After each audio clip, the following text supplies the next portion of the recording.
RCB ಯಾವ್ಯಾವ player ನ retain ಮಾಡಬಹುದು ಅಂತ ನೋಡೋಣ ಬನ್ನಿ.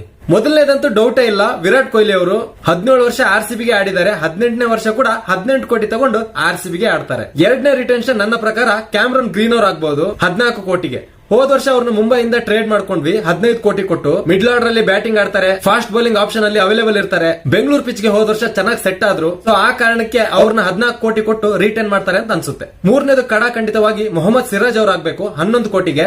ಲಾಸ್ಟ್ ಇಯರ್ 7 crores ಗೆ ರಿಟೈನ್ ಮಾಡ್ಕೊಂಡಿದ್ರು. ಒಬ್ಬ ಇಂಡಿಯನ್ ಫಾಸ್ಟ್ ಬೌಲರ್, ಅದು ಕೂಡ ಆಪ್ಷನ್ ಅಲ್ಲಿ ಹೋದ್ರೆ ಗ್ಯಾರಂಟಿ 10 ಕೋಟಿ ಮೇಲೆ ಅವ್ರಿಗೆ ಕೊಟ್ಟೆ ಕೊಡ್ತಾರೆ. ಜಯದೇವ್ ಉನ್ನತ್ಕಟ್ಗೆ 11 crores ಮೇಲೆ ಸಿಗ್ತಾ ಇತ್ತು. ಹೋದ ವರ್ಷ ಮಿಚೆಲ್ ಸ್ಟಾರ್ಕ್, ಪ್ಯಾಟ್ ಕಮಿನ್ಸ್ ಗೆ ನೋಡಿದ್ವಿ 18 ಕೋಟಿ 20 ಕೋಟಿ ಮೇಲೆ ಅಮೌಂಟ್ ನ ತಗೊಂಡಿದ್ರು. ಅದಕ್ಕೆ 11 ಕೋಟಿ ಕೊಟ್ಟು ಅವ್ರನ್ನ ರಿಟೈನ್ ಮಾಡ್ಕೊಳ್ಳೋದು ಒಳ್ಳೇದು. ಇದ್ರ ಮೇಲೆ ಕ್ಯಾಪ್ಡ್ ಪ್ಲೇಯರ್ ಆಗಿ ಯಾರನ್ನು ರಿಟೈನ್ ಮಾಡಲ್ಲ ಅನ್ಸುತ್ತೆ, ಯಾಕಂದ್ರೆ ಮತ್ತೆ 18-14 ಕೋಟಿಗಳನ್ನ ಕೊಡಬೇಕಾಗುತ್ತೆ ಅವರಿಗೆ. ಸೊ ಅದರ ಬದಲು 2 RTM ಆಪ್ಷನ್ ನ ಅವೈಲೇಬಲ್ ಆಗಿ ಇಟ್ಕೋತಾರೆ. 4ನೇ ರಿಟೈನ್ ಆಗಿ ಅನ್ಕ್ಯಾಪ್ಡ್ ಪ್ಲೇಯರ್ ಕ್ಯಾಟಗರಿಯಲ್ಲಿ ಯಶ್ ದಯಾಲ್ ಅವ್ರನ್ನ ರಿಟೈನ್ ಮಾಡ್ಕೋಬಹುದು 4 ಕೋಟಿಗೆ.